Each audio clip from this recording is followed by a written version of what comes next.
Boa noite a todos, boa noite a todas. São 19h30, é tempo de esperançar. Hoje é terça-feira, dia 30 de novembro. Hoje a gente celebra Santo André. Santo André é uma pessoa muito especial, muito importante, né? Dele, inclusive, ele é o primeiro patriarca da Igreja Ortodoxa, nossa irmã, nossa querida companheira de caminhada, a Igreja Ortodoxa, né? Então, é alguém que nós devemos celebrar muito, apóstolo fiel, né? Oi, Fátima, tudo bem? Né? Então, hoje é dia de Santo André, vamos celebrar Santo André, né? Vamos nós em frente aí.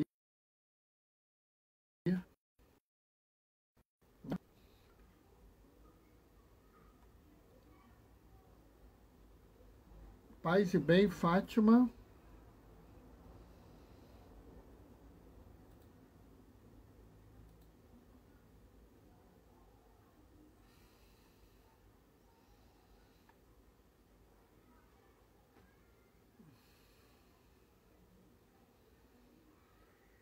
Bom, estamos tocando as coisas, né? Hoje a gente está chegando aí. Cheguei agora há pouco do trabalho, né?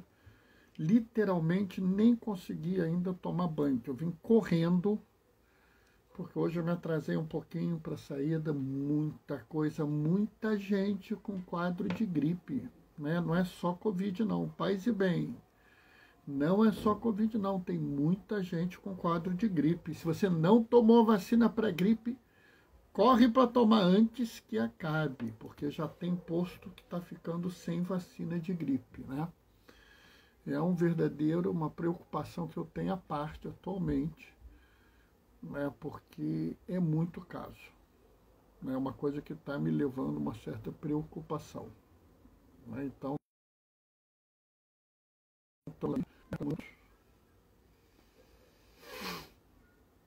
muita gente aqui com gripe. Mas tá um andaço de gripe total, né? É uma coisa que está me preocupando, né? Se eu fosse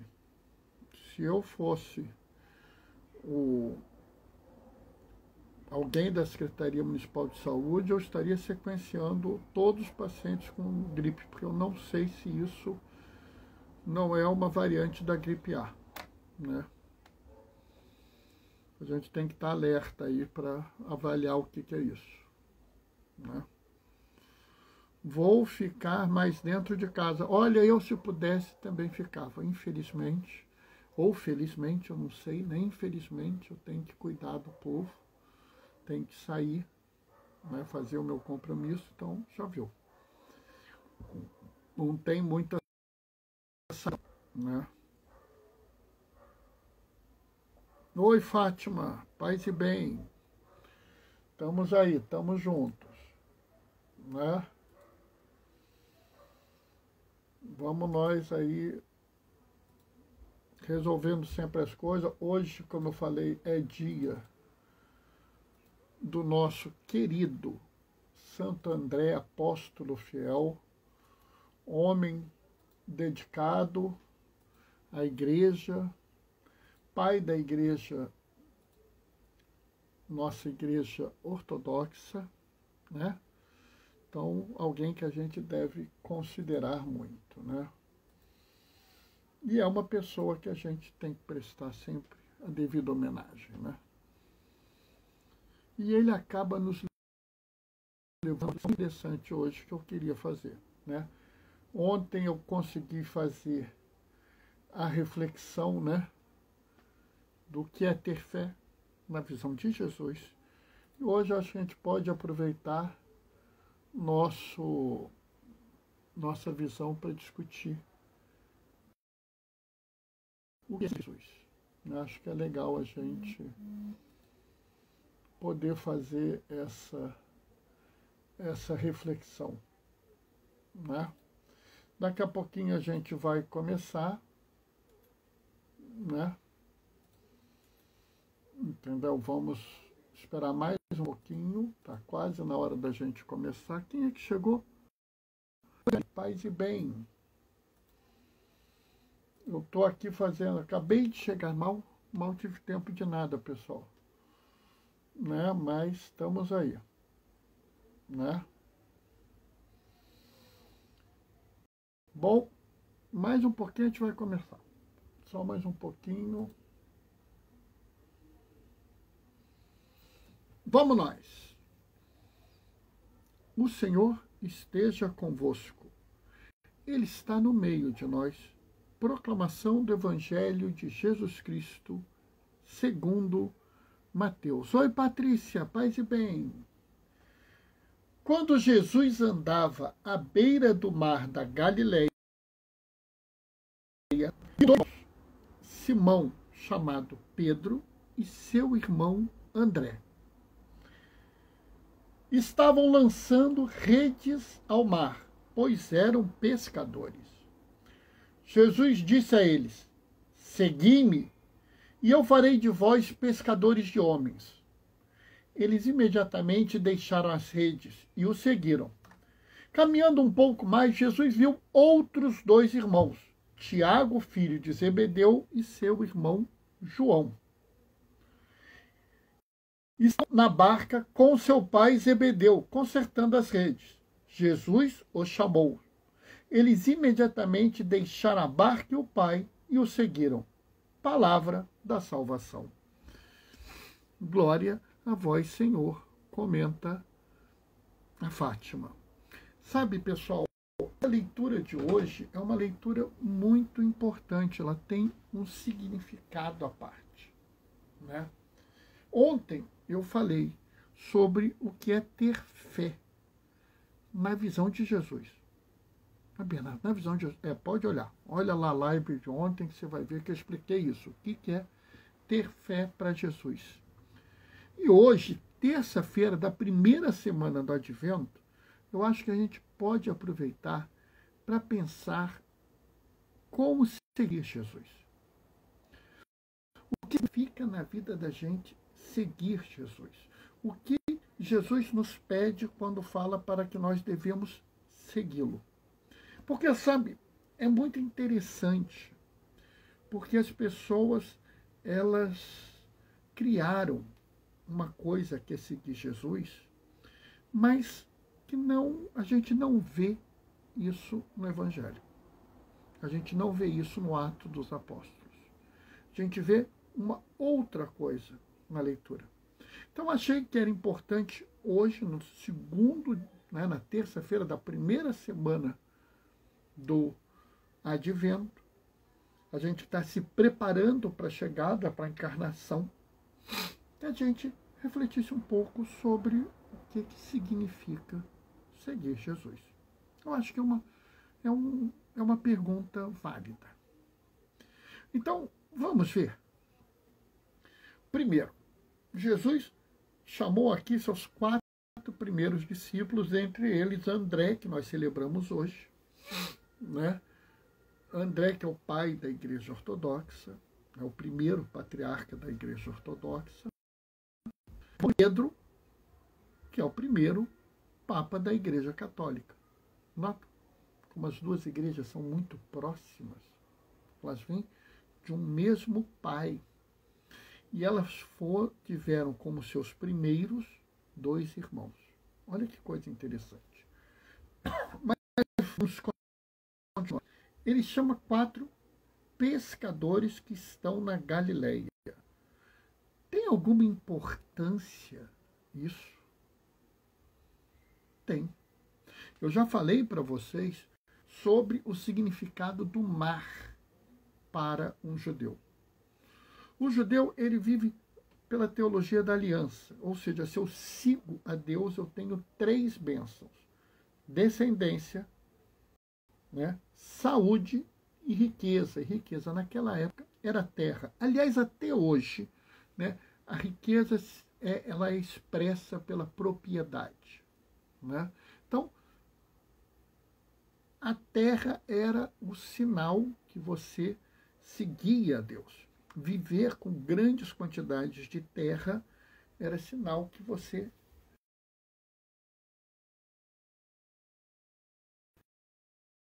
seguia. Eles vivem da terra? Não. Eles vivem do mar. Eles vivem de onde não tem terra. Eles eram mal vistos. O mar, de fato, para o judeu, era um sinal do mal. Se lembram na leitura de domingo? Os homens ficarão assustados com o barulho do mar e das ondas. Se lembra de Apocalipse? Eu, João, vi um novo céu e uma nova terra. O mar não existe mais. Então, quem vive do mar está numa posição na igreja de Jesus, na religião de Jesus, quem vivia do mar estava numa posição marginal, não respeitava, não era respeitado por Deus. Ou pelo menos, vamos dizer assim, não seguia o que Deus pediu. E aonde é que ele estava mesmo?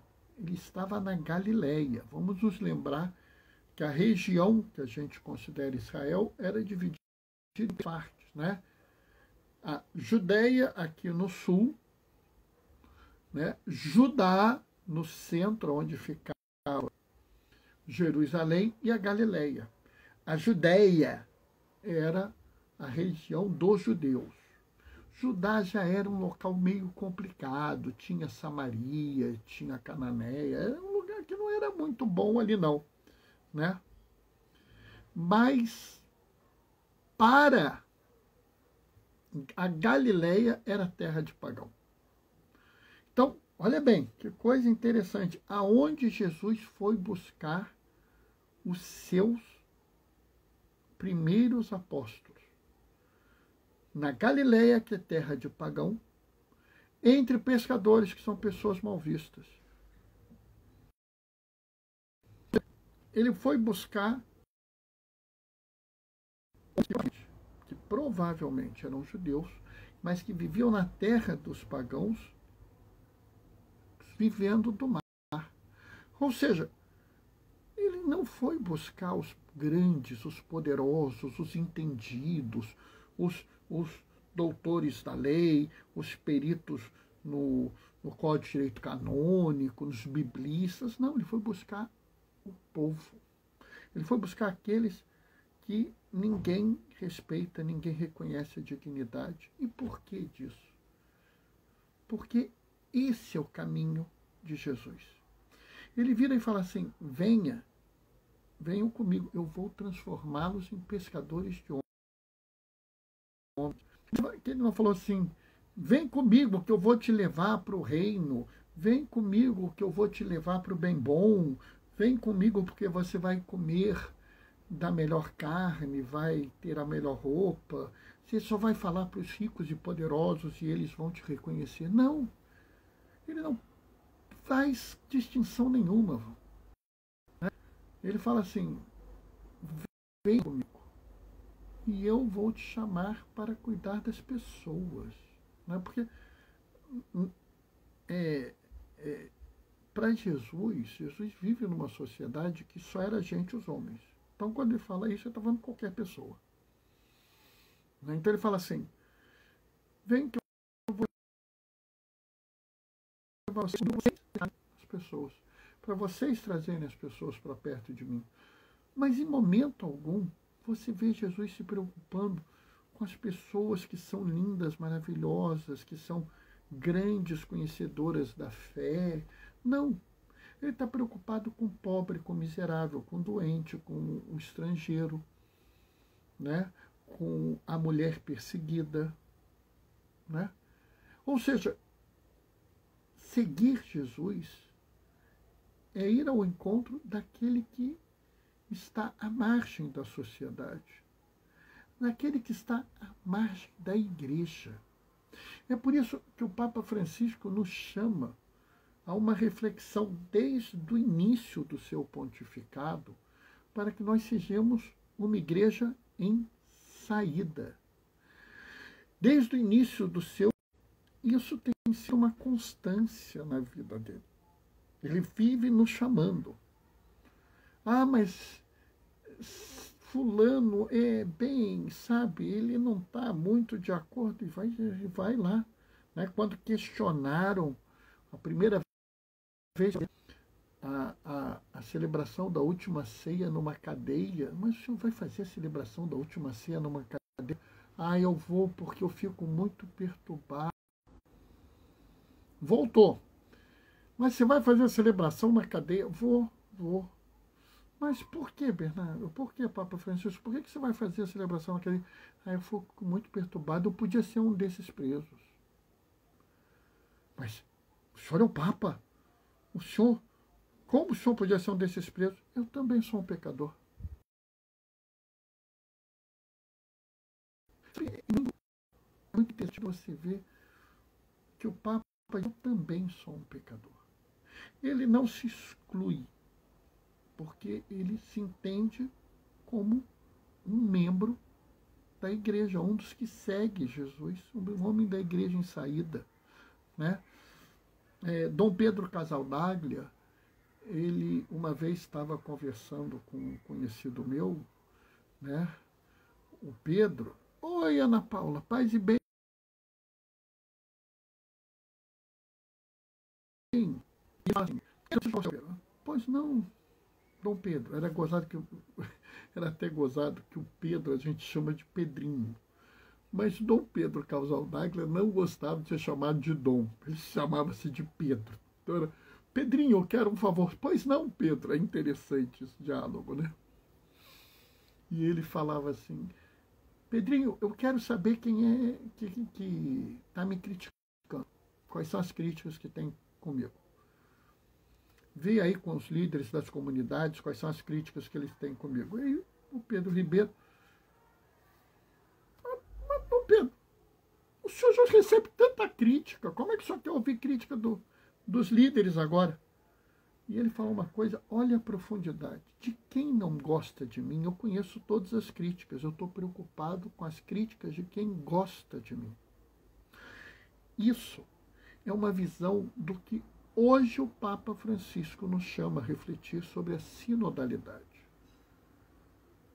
Dom Pedro, o primeiro bispo da prelazia do Xingu, né, da Conceição da prelazia de São Félix, né, vira e fala assim, mas eu quero saber o que as pessoas que gostam de mim não estão concordando. Isso não é diferente da postura desses quatro aqui. Os dois filhos de Zebedeu, Pedro e André, que começaram a ser Jesus, e eles não tinham uma situação, né, entre os quatro que houvesse assim, eu prendo, eu arrebento, eu mando, eu desmando. Não, havia uma irmandade entre eles. Essa irmandade que hoje falta entre nós. E eu estou falando aqui de nós que seguimos Jesus. Como seguir Jesus? Primeiro, amando. Segundo, indo ao encontro do outro. Terceiro, buscando as periferias sociais e existenciais. Quarto, sendo um irmão ou irmã do outro, da outra. Nós temos que entender, né? Está travando bastante a live hoje. Diane, eu estou tentando de tudo. Diane, eu já pus até no 4G, né? Está muito ruim a minha internet. E o pior é o seguinte, eu achava que era o Wi-Fi, mas eu estou no 4G e está travando. Não sei o que fazer mais, né? É uma coisa de louco. É até chato, né? Eu peço desculpa a todos. Mas sabe, como eu estava falando, a gente tem que entender, né, que seguir Jesus é muito mais do que dizer que Jesus é Deus, que Jesus é o Senhor da nossa vida, que dizer que a gente ama Jesus. Mas, Bernardo, eu falo isso tudo sinceramente, eu sei, e Jesus reconhece plenamente isso. Como Jesus reconhece todos os seus limites e suas dificuldades, sabe? De vez em quando eu vejo algumas pessoas com problemas de saúde, problemas financeiros, problemas sociais, e falam assim, eu me sinto mal porque eu queria fazer mais. Mas Jesus sabe até desse limite. Eu não tenho dúvida que quando vocês se encontrarem com Ele, depois da caminhada na terra, vocês vão se olhar olhar para mim. Jesus, eu fiz tão pouco e tal. E ele vai virar para você e falar assim, mas se lembra que ele estava triste porque você queria ajudar mais o seu irmão e não ajudou? Me lembro, mas eu não ajudei, mas você quis. Você tentou. Havia um desejo firme no seu coração. Sabe, pessoal, esse ano eu fiz uma leitura que eu nunca tinha feito, que era na passagem da porta estreita. Jesus não fala assim, passem pela porta estreita. Jesus fala, esforcem-se para passar pela porta estreita. E essa leitura me chamou muita atenção, porque, primeiro, na época de Jesus, onde é que estava a porta estreita? No palácio ou na casa pequena ali, na casa simples? Na casa simples. Então, ele fala sobre a casa simples, como ele fala sobre os pobres em diversas vezes, como ele foi buscar os seus 4 primeiros apóstolos no meio daqueles que estavam à margem da sociedade e à margem da comunidade religiosa da época. Nota? E ele não fala passem, ele fala esforcem-se, tentem, procurem, queiram. Jesus não nos oprime quando nos pede para segui-lo, ele nos liberta. Ele fala assim, venham me seguir, andem nas minhas pegadas, façam o que eu fiz. Mas se vocês não conseguirem, pelo menos tentem. Se você não conseguir amar plenamente o irmão, a sua irmã, tenta. Se você não consegue tirar todo o ódio do seu coração, pelo menos tenta. Se você não consegue tirar todo o preconceito que tem na sua vida, pelo menos tenta. Tenta amar a pessoa. Bernardo, amar vai ser difícil, tenta gostar. Gostar eu acho que eu consigo. Beleza. Já é um passo. A vida da gente é uma caminhada. A gente anda passo a passo. Pequenas conquistas, pequenas vitórias, continuamente. Isso é quem caminha. Veja uma criança quando ela começa a andar, aquele passo meio bambo, segura na mão do pai, segura na mão, não vai cair, né? Levantar é assim, daqui a pouco está andando, correndo, deixando a gente doidinho, né? Daqui a pouco nem a gente alcança direito as crianças. Não é assim? Então é assim com a vida da gente também. Como seguir Jesus? Exatamente como ele fez. Buscando as periferias sociais, existenciais e religiosas. Amando a todos e seguindo sempre juntos. Amém? Bom, pessoal, eu volto a pedir desculpas pela má qualidade da transmissão. É algo absolutamente fora do meu controle. Eu, inclusive, comecei a live no Wi-Fi, passei para o 4G para ver se funcionava, entendeu? Eu, assim, fico muito chateado. Eu queria... A próxima coisa é eu comprar uma fibra ótica, nem isso vai resolver, porque é um problema qualquer. Talvez seja aqui da minha região, né? Eu moro ao lado de um morro imenso, uma pedra de um tamanho imenso, talvez seja isso, eu não sei, eu não tenho a mínima ideia, né? Importante que a gente fez a live, a gente refletiu, né? Estamos seguindo juntos. Amanhã a gente vai ter live de novo, né? Entrou alguém agora. Tereza, oi, tudo bem? Tá chegando no finalzinho. Mas seja muito bem-vinda. Chegou a tempo de pegar. Chegou a tempo de pegar. Eu vou me despedir deixando a bênção antes que essa live caia de novo, porque está muito ruim a transmissão hoje. O Senhor esteja convosco. Ele está no meio de nós. Por intercessão de Santo André, apóstolo, irmão de Pedro, desça sobre vós e permaneça para sempre a bênção do Deus Todo-Poderoso, Pai, Filho e Espírito Santo. Pessoal, além da Covid, aqui no Rio tem a gripe A. Se puder, fique em casa. Se tiver que sair, ponha máscara. Não tomou vacina para gripe? Toma. Tá? Aproveita enquanto ainda tem. Vamos seguir juntos. Glorifiquemos o Senhor com a nossa vida. Vamos em paz, que o Senhor nos abençoe. Amanhã, 19h30, estamos juntos. Até lá, beijos e bênçãos. Tchau, tchau.